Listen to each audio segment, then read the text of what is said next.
بسم الله الرحمن الرحيم. حرمت عليكم الميتة والدم ولحم الخنزير وما أهل لغير الله به والمنخنقة والموقوذة والمتردية والنطيحة وما أكل السبع إلا ما ذكيتم وما ذبح على النصب وأن تستقسموا بالأزلام ذلكم قسط. اليوم يئس الذين كفروا من دينكم فلا تخشوهم واخشون. اليوم أكملت لكم دينكم وأتممت عليكم نعمتي ورضيت لكم الإسلام دينا. فمن اضطر في مخمصة غير متجانف لإثم فإن الله غفور رحيم. يسألونك ماذا أحل لهم قل أحل لكم الطيبات وما علمتم من الجوارح مكلبين تعلمونهن مما علمكم الله فكلوا مما أمسكن عليكم واذكروا اسم الله عليه واتقوا الله إن الله سريع الحساب. اليوم أحل لكم الطيبات وطعام الذين أوتوا الكتاب حل لكم طعامكم حل لهم والمحصنات من المؤمنات والمحصنات من الذين أوتوا الكتاب من قبلكم إذا آتيتموهن أجورهن محصنين غير مسافحين ولا متخذي أخدان. ومن يكفر بالإيمان فقد حبط عمله وهو في الآخرة من الخاسرين. يا أيها الذين آمنوا إذا قمتم إلى الصلاة فاغسلوا وجوهكم وأيديكم إلى المرافق وامسحوا برؤوسكم وأرجلكم إلى الكعبين وإن كنتم جنبا فاطهروا وإن كنتم مرضى أو على سفر أو جاء أحد منكم من الغائط أو لامستم النساء فلم تجدوا ماء فتيمموا صعيدا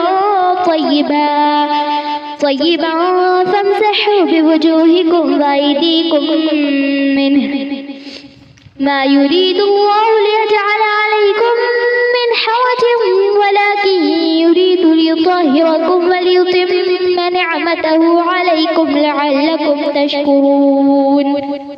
واذكروا نعمة الله عليكم وميثاقه الذين واثقكم به إذ قلتم سمعنا وأطعنا واتقوا الله إن الله عليم بذات الصدور.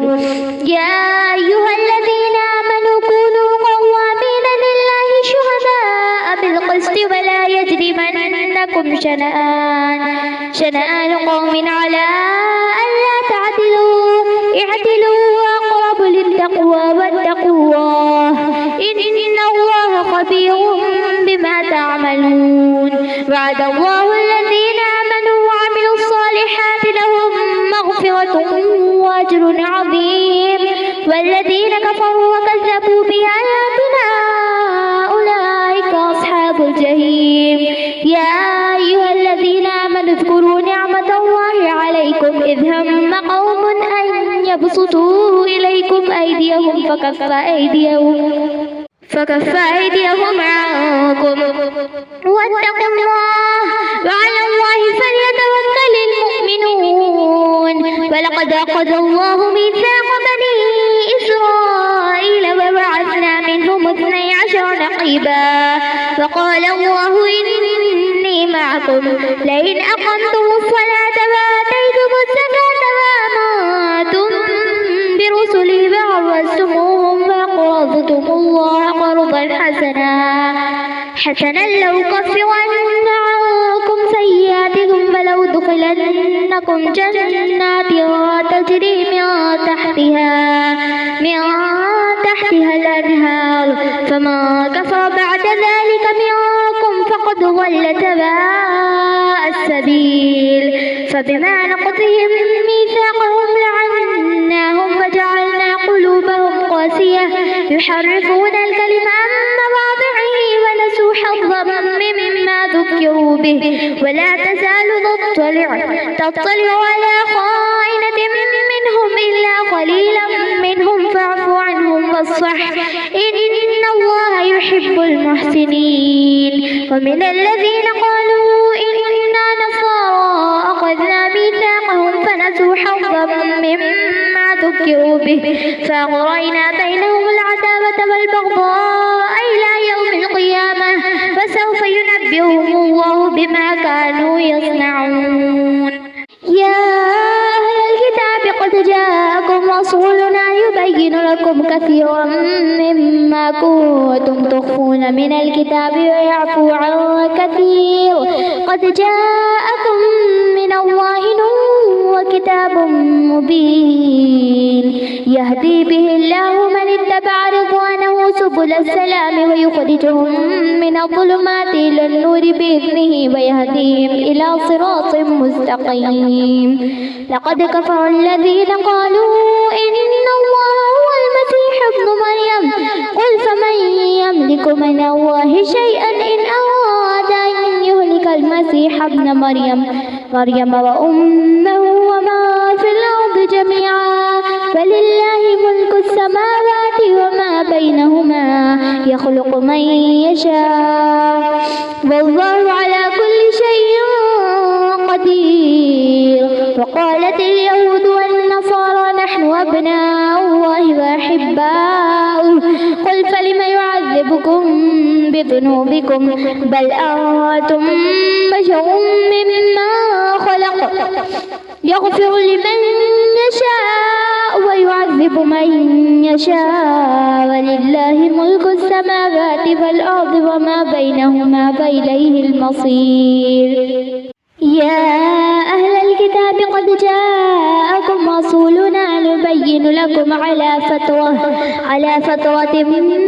من الرسل أن تقولوا ما جاءنا من بشير ولا نذير فقد جاءكم بشير ونذير والله على كل شيء قدير وإذ قال موسى لقومه يا قوم اذكروا نعمة الله عليكم إذ جعل فيكم أنبياء وجعلكم ملوكا وآتاكم ما لم يؤت أحدا من العالمين يا قوم ادخلوا الأرض مصدقة التي كتب الله لكم ولا ترتدوا على أدباركم فتنقلبوا خاسرين قالوا يا موسى إن فيها قوما جبارين وإنا لن ندخلها حتى يخرجوا منها فإن يخرجوا منها فإنا داخلون قال رجلان من الذين يخافون